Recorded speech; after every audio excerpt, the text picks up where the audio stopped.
नमस्कार। दक्षिण भारत के प्रसिद्ध योगी नगाई जप्ता का अंतकाल नज़दीक आया तो उनके शिष्य KBR आयंगर ने उनसे पूछा, आपके बाद मेरी साधना का मार्गदर्शक कौन होगा? जप्ता का जवाब था, कुछ वर्षों बाद एक उत्तर योगी इधर दक्षिण भारत में शरण लेने आएंगे, तुम अपनी साधना में उनसे मदद लेना। तो इस प्रकार जब श्री अरविंद ने जेल से छूटने के बाद राजनीति के स्थान पर अध्यात्म का मार्ग चुना और पुंडुचेरी पहुँचे तो अपने गुरु के परामर्श अनुसार श्री आयंगर ने उन्हें संबोधन दिया, उत्तर योगी। महर्षि अगस्त्य के बाद संभवतः श्री अरविंद ही दूसरे योगी थे जिन्होंने उत्तर भारत से दक्षिण में जाकर आध्यात्मिकता की लौ जलाई। श्री अरविंद ने राजनेता के रूप में पूर्ण स्वराज्य की मांग की। गांधी के भी बहुत पहले असहयोग आंदोलन का सूत्रपात किया। कोलकाता में नेशनल कॉलेज के प्रिंसिपल के रूप में एक नई शिक्षा नीति की बात की तो वंदे मातरम और कर्मयोगी के संपादक के रूप में भारतीय आत्मा को स्वर देने वाली पत्रकारिता का सुप्रयास किया। इसलिए उनके आध्यात्मिक रूपांतरण को सार्वजनिक जीवन से पलायन समझना भूल होगी। सच्चाई तो यह है कि अंग्रेजों ने उन्हें मानसिक कष्ट देने के लिए सबसे अलग एक एकांतिक कक्ष में रखा था, किंतु उन्होंने जेल की उस कष्टप्रद काल कोठरी को अपनी साधना स्थली के रूप में बदल दिया। राजनीति से विरत होकर आध्यात्म के मार्ग का अवलंबन करने का कारण भी महर्षि अरविंद ने अपने प्रसिद्ध उत्तरपाड़ा भाषण में किया है। उनके जेल जीवन के अनुभव पढ़ने सुनने से अधिक समझने योग्य हैं। आइए उनके उस प्रसिद्ध उत्तरापाड़ा भाषण के कुछ अंशों पर नजर डालें। इसी दृष्टि से महर्षि अरविंद ने कहा, जब बिपिन चंद्र पाल जेल से छूट कर आए थे उस समय इसी उत्तरपाड़ा में अपने भाषण में उन्होंने कहा था कि इस आंदोलन में जो शक्ति काम कर रही है वह सामान्य शक्ति से महत्तर है। उन्होंने अपने अंदर और राष्ट्र के अंदर विद्यमान ईश्वर की बात की थी। आज मैं भी जेल से छूटकर बाहर आया हूं और आप लोग मेरा भी स्वागत कर रहे हो।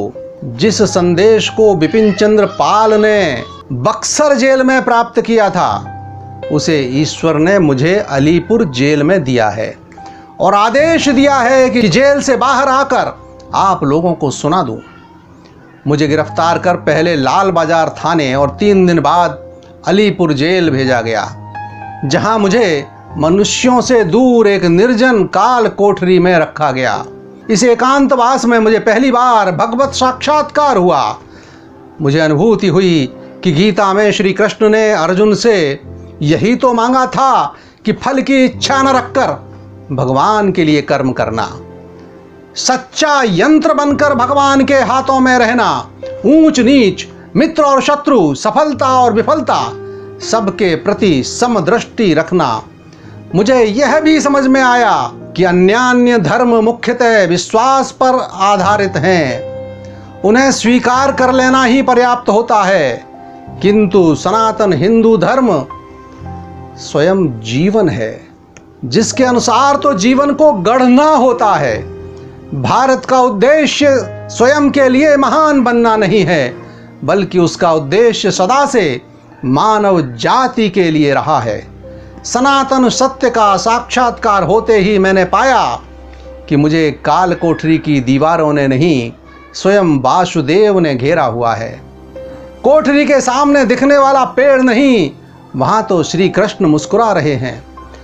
नारायण ही संतरी बनकर पहरा दे रहे हैं। कंबल पर लेटते ही लगता मानो मेरे सखा, मेरे प्रेमानंद श्री कृष्ण मुझे बाहुओं में लिए हुए हैं। अदालत में मुकदमा शुरू हुआ तो पाया कि मजिस्ट्रेट कहाँ, वहां तो यशोदानंदन बैठे हुए हैं। सरकारी वकील भी वही और विपक्षी गवाह भी वही।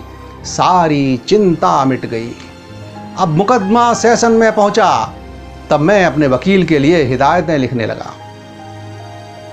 कौन सा आरोप मिथ्या है, किन बातों पर जिरह की जा सकती है, आदि आदि।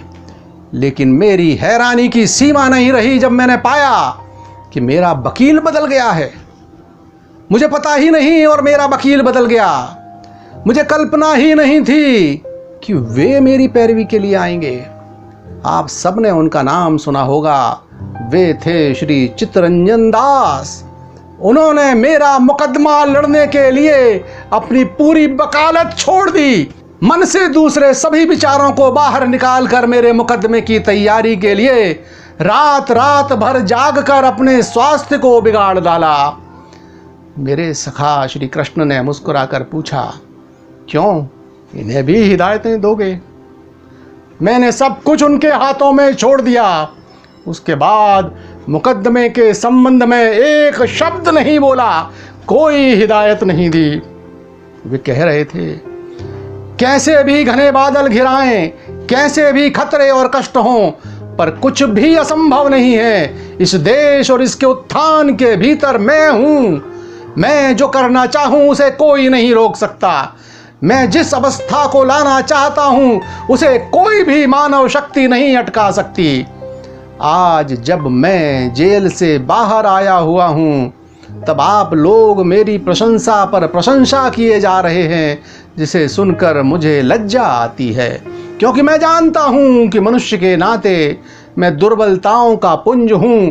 मुझ में तभी ताकत आती है जब कोई उच्चतर शक्ति मेरे अंदर प्रवेश करती है।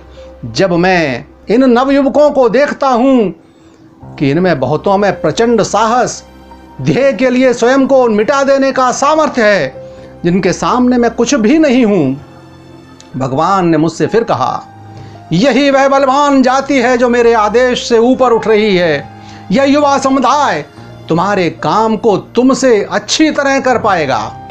तुम तो अब वह करो जो मैं चाहता हूं, जिसके लिए मैंने तुम्हें शक्ति दी है। दुनिया को सनातन धर्म के सत्य की वाणी सुनाओ। जब यह कहा जाता है कि भारतवर्ष ऊपर उठेगा, तो इसका अर्थ होता है सनातन धर्म ऊपर उठेगा।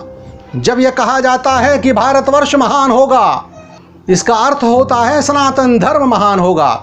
यही वह धर्म है जो दूसरे सभी धर्मों का आलिंगन कर सकता है। कोई संकीर्ण धर्म, कोई अनुदार धर्म केवल एक सीमित समय तक ही किसी मर्यादित लक्ष्य के लिए ही जीवित रह सकता है।